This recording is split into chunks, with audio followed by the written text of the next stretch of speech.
اب جہاں تک یہ بات کر رہے ہیں کہ لوگوں پہ ظلم ہو گیا اور لوگ ناخوش ہیں، اور اگر ایسی بات ہے دیکھیں ہمارے ان کے دور میں بھی آپ دیکھیں کہ لوگ ہمیشہ سڑکوں پہ، ٹیچرز سڑکوں پہ آتے تھے، آئے دن ڈاکٹرز آ جاتے تھے، کبھی کوئی ہر پروفیشن کے لوگ، آئے دن سٹرائکس ہوتی تھی. میں نے اکثر لاہور میں مال روڈ پہ دیکھا، ہم نے ادھر پارلیمنٹ ہاؤس کے باہر دیکھا، آئے دن پروٹیسٹ اور اس کے علاوہ، اور کبھی ان لوگوں کو ریلیف نہیں ملا تھا. اب ہمارے ہاں بھی، ہمارے دور میں بھی ہوا ہے، ایسی کوئی وہ بات نہیں کہ نہیں، لیکن ان کو ریلیف ملا ہے. ان کے جو مطالبات تھے ان کو سنا گیا اور ان کو مانا گیا، جو کہ ان کے جائز مطالبات تھے. اب اس میں اگر ہم بات کریں کہ غریب کے لیے کیا کیا گیا، تو دیکھیں سب سے پہلا جو ہے نا ایک بہت بڑا جو انیشیٹو تھا وہ احساس پروگرام ہے. احساس پروگرام کے اندر جو خان صاحب نے یہ سوچا غریب کو ریلیف دینے کے لیے، ابھی جو پوری دنیا جو کووڈ کی سچویشن جو تھی جس سے گزر رہی تھی، اور پورے ملک کی اکانومی جو ہے پوری دنیا کی اس سے متاثر ہوئی ہے، تو اس میں پاکستان، اللہ کا شکر ہے کہ پاکستان نے اس میں بھی سروائیو کیا ہے. اور خان صاحب کی بہتر پالیسیوں کی وجہ سے کہ وہ اسمارٹ لاک ڈاؤن کی طرف گئے، اس پہ بھی ان لوگوں نے کرٹیسائز کیا، لیکن اس کو انٹرنیشنل لیول پہ سراہا گیا. اس کے بعد پھر احساس پروگرام کے انڈر ان دنوں میں تمام غریب جتنے بھی لوگ تھے ان کو 12,000 روپے، اور بالکل ٹرانسپیرنٹ طریقے سے ان کو 12,000 روپیہ دیا گیا. اس کے بعد پھر دیکھیں ہیلتھ کارڈز جو ایشو کیے گئے، یہ ایک بہت بڑا ایک انیشیٹو ہے جسے ہمیں اپریشیٹ کرنا چاہیے کہ ایک سال کے اندر ایک جو ہیلتھ کارڈ ہے اور اس پہ جو ہے آپ 10 لاکھ تک روپے کی کہیں پرائیویٹ یا جو گورنمنٹ ہاسپٹل ہے کہیں پہ بھی جا کے جو ہے نا وہ کوئی بھی انسان جو عام کامن پرسن ہے وہ جا کے ٹریٹمنٹ کروا سکتا ہے. ادروائز تو لوگ پہلے گورنمنٹ جو ہاسپٹلز ہوتے تھے اسی پہ ہی سارا جو تھا وہ برڈنائز ہوتا تھا، لیکن اب وہ کہیں پہ بھی جا کے 10 لاکھ روپے اپنا خرچ کر کے ٹریٹمنٹ کروا سکتی ہے. یہ ایک بہت، اگر دیکھا جائے اگر یہ اپریشیٹ کرنے پہ آئیں تو یہ بہت بڑا انیشیٹو ہے. اس کے علاوہ پھر جو دوسرا کیا گیا کہ انہوں نے کسان، آج بھی جیسے آپ بھی بات کر رہے تھے کہ کسان پروگرام، تو انہوں نے کسان کارڈ ایشو کیے. اب اگر ہم اپنی ہسٹری اٹھا کے دیکھیں اور ہم انٹرنیشنل لیول پہ بات کریں تو پاکستان کا شمار ایگریکلچرل کنٹریز میں ہوتا ہے. پاکستان کا نہری نظام جو ہے پوری دنیا میں مانا جاتا ہے. تو یہ دیکھیں یہ ایگریکلچرل کنٹری ہونے کے باوجود ہمارے ملک میں تمام موسم ہیں، ہمارے پاس تمام اللہ تعالیٰ نے ہمیں نیچرل ریسورسز دیے ہیں. تو ان لوگوں نے جو ہماری ایک انتہائی سینسیٹیو جو ہماری منسٹری تھی کلائمیٹ چینج، اس میں ان لوگوں نے توجہ نہیں دی. ان لوگوں نے کیوں ڈیفورسٹیشن کے لیے لیجسلیشن نہیں کی پراپر، یا اگر تھی بھی تو اس پہ امپلیمنٹیشن کی طرف کیوں نہیں گئے، انہوں نے کیوں رولز نہیں بنائے، جس کی وجہ سے کیا ہوا، یہ سوسائٹیز اور یہ جو علاقے جو تھے یہ زیادہ سے زیادہ انہوں نے ڈیولپ کیے، کیونکہ ان کے اپنے وہاں پہ کمپنیز، اپنے انیشیٹو تھے. آپ کو بھی پتہ ہے اس بات کا، سب دنیا کو، سب لوگوں کو پتہ ہے. اور اس کے بعد پھر کیا ہوا، انہوں نے ڈیفورسٹیشن اور انہوں نے پلانٹیشن، جب خان نے سونامی بلین ٹریز کا کیا تو اس پہ ان لوگوں نے ہنسے. اب ان کو اس بات کا پتہ نہیں ہے کہ اگر یہ پلانٹیشن ہوتی، ساتھ ساتھ اس کو فوکس کیا جاتا، انوائرمنٹ کی منسٹری جو ہے وہ ایگزسٹ کرتی، تو آج جتنا آج دیکھیں آج کا temperature 41 degree centigrade to 43 تک ہے، جس کے ہم لوگ اتنا بھگت رہے ہیں. آج ہمارے پاس پانی نہیں ہے، پانی کے لیے ان لوگوں نے اب تک کیوں اتنے سال گزر گئے، ڈیم بنانے کی طرف ان لوگوں نے کیوں توجہ نہیں دی، کیوں ریزروائر اور وہ سب کچھ ان لوگوں نے نہیں کیا. تو ابھی یہ سب کچھ آ کے خان صاحب نے کیا. آپ دیکھیں نا، اگر پلانٹیشن ہوگی تو پلانٹیشن کی وجہ سے ٹیمپریچر کم ہوگا، جو اوزون لیئر ڈیمیج ہوئی ہے وہ ڈیمیج نہ ہوتی، اس کی وجہ سے پھر بارشیں ہوتی. ہمیں بہت سی جو چیزیں تھیں ہمارے پاس، جو آج ہم لوگ خوراک کی قلت جو ہے اس کا سامنا کر رہے ہیں، تو ہمیں وہ نہ ہوتا. اور سب سے بڑی بات ہمارے لیے کتنی بدقسمتی کی بات ہے، ایگریکلچرل کنٹری ہونے کے باوجود ہم لوگوں کو دالیں جو ہیں وہ بھی ہمیں باہر سے منگوانی پڑتی ہیں. ہم اس کے لیے بھی اون کے ہیں، آئل کے لیے آپ دیکھ لیں، بہت سی چیزیں ہیں. پھر ان لوگوں نے جب الیکٹریسٹی کے لیے اور یہ جو پیٹرول انہوں نے کانٹریکٹ کیے تو انہوں نے پاکستانی روپیز میں نہیں کیے، انہوں نے آنے والے وقت کا سوچا ہی نہیں، وہ ان لوگوں نے ڈالرز میں کیے. اب ڈیفینیٹلی جب ڈالر کا ریٹ اوپر جائے گا تو ساری چیزیں جو ہے وہ بڑھیں گی، ساری اس کے ساتھ ہی فلکچویشن شروع ہو جاتی ہے نا. پھر یہ کہتے ہیں مہنگائی ہو گئی، تو وہ بہت سی چیزیں ان کی وجہ سے آج تک ہم لوگ جو ہیں وہ بھگت رہے ہیں. انور صاحب، میں سمجھتا ہوں آپ پی ٹی آئی سے ہیں اور حکومت وقت سے ہیں، کیا ہم اسی طرح وقت گزار دیں گے 3 سال بھی تنقید کر کے اپوزیشن پر، اور اب دوبارہ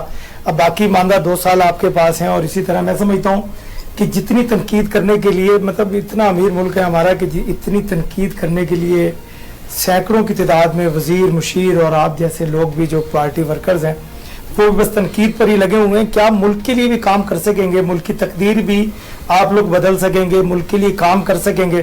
کچھ اسکول، کالج، ہاسپٹلز، کچھ چیزیں ایسی بنانے کی طرف بھی توجہ دیں گے آپ لوگ؟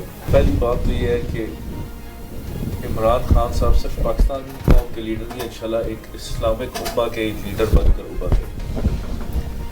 اور میں اپنے مسلم لیگ نون اور پیپلز پارٹی کے بھائیوں کو ایک پیغام دے دوں کہ جس نے جو بائیڈن کو کہا ہے کہ ایبسولوٹلی ناٹ، امریکہ NRO مانگ رہا ہے کہ ہمیں NRO دو، ہمیں نکلنے کا راستہ دو. خان صاحب نے اگر ان کو NRO نہیں دیا تو یہ تو سوچا ہی نہ کہ ان دونوں پارٹیز کو کوئی NRO ملے گا. تھرڈ آپ نے بات کی اس ٹائم ہمارا میکسیمم فوکس ہے مہنگائی کے اوپر کہ مہنگائی پاکستان کے اندر ضرور ہے اور اس سے غریب متاثر ہو رہا ہے، جس کے لیے خان صاحب اسٹیپ وائز کام کر رہے ہیں. دیکھیں ہم نے صحت کارڈ کے اوپر کام کیا، احساس پروگرام لے کر آئے، 12,000 روپیہ ہر 3 مہینے کے بعد 1 کروڑ سے زائد خاندانوں کو جا رہا ہے. اور ہیلتھ کارڈ لے کر آئے کہ غریب آدمی پس جاتا تھا، سرکاری ہاسپٹلس کا نظام خراب تھا، اس میں ایجوکیشن ریفارمز لے کر آئے، ہیلتھ کے اندر ریفارمز لے کر آئے ہیں. اسلام آباد کے اندر 5 نئے ہاسپٹلز بننے جا رہے ہیں. 36 کے قریب BHUs تھے جو ماشاءاللہ سے نون لیگ اور پیپلز پارٹی کے دور میں وہاں پہ بھینسیں گدے بندے ہوتے تھے. الحمدہ 1 ارب روپیہ لگا کر ہم نے ان کو بالکل اسٹیٹ آف دی آرٹ ان کو بلڈنگز بنائی ہیں اور ان کے اندر ہم نے ان کو کام شروع کروایا. پھر کووڈ بیچ میں آیا، کووڈ کو خان صاحب نے بڑے اچھے طریقے سے فیس کیا اور اللہ تعالیٰ نے ہمارے اوپر بڑی مدد کی. خان صاحب کی مدد کی بحیثیت قوم پاکستان کے اوپر اللہ نے بڑا فضل فرمایا کہ بڑی بڑی قومیں جو ہے وہ تباہی کے دھانوں پہ پہنچ گئی، لیکن اللہ تعالیٰ نے ہمیں محفوظ رکھا. تو ہماری کوشش یہ ہے کہ انشاءاللہ جب ہم اپنے 5 سال پورے کریں تو ہم ایک اچھے انداز میں گورنمنٹ کر کے جا رہے ہوں کہ غریب تک اس کے حقوق ہم پہنچا. یہ دنیا کی تاریخ میں کبھی نہیں ہوا. ہم اگر یہ لوگ اپنا رویہ صحیح کر دیں تو یہ 2 سال ان کے پاس ہے. 2 سالوں کے بعد انشاءاللہ جائیں گے 2023 میں عوام کے پاس دودھ کا دودھ، پانی کا پانی، دودھ کی اور شہد کی جو نہریں انہوں نے چلانی ہے وہ یہ 2 سال میں چلا دے، ورنہ 2023 میں پھر اگر حکومت اور اپوزیشن اپنا ٹی وی ٹوڈے خبر سب سے پہلے.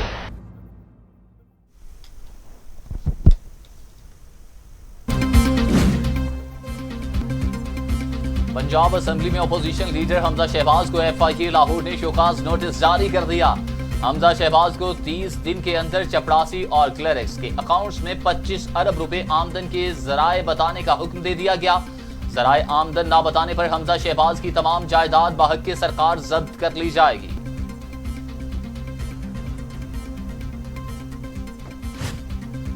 وزیر اعظم عمران خان نے 2.5 لاکھ سے زائد لوگوں کو مفت علاج کی سہولت پر خیبر پختونخوا حکومت کو مبارکباد دیتے ہوئے کہا کہ یہ ہے وہ پاکستان جس کا ویژن علامہ اقبال اور قائد اعظم نے دیا. وزیر اعظم نے ٹویٹ میں کہا خیبر پختونخوا پہلا صوبہ ہے جہاں ہر خاندان کو صحت انصاف کارڈ کی سہولت فراہم کی گئی.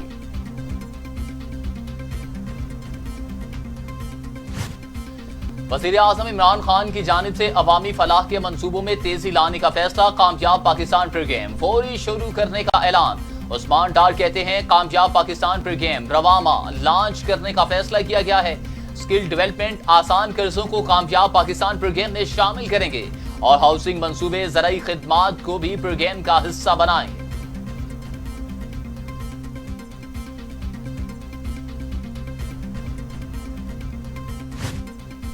وزیر اعلیٰ عثمان بزدار کہتے ہیں اپوزیشن پنجاب کے عوام کی ترقی نہیں چاہتی. ماضی میں کاغذات میں ترقی ہوتی رہی، عوام ترقی کے لیے ترستے رہے.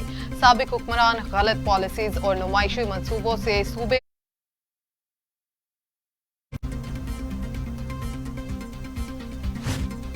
جعلی راج کماری کی کنیز نے آج پھر جھوٹ بولا. فردوس عاشق خوان کی پریس کانفرنس.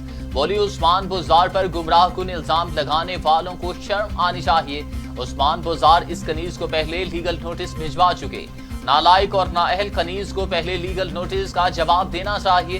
گاڑی والد کے انتقال کے بعد وزیر اعلیٰ عثمان بزدار کو ملی.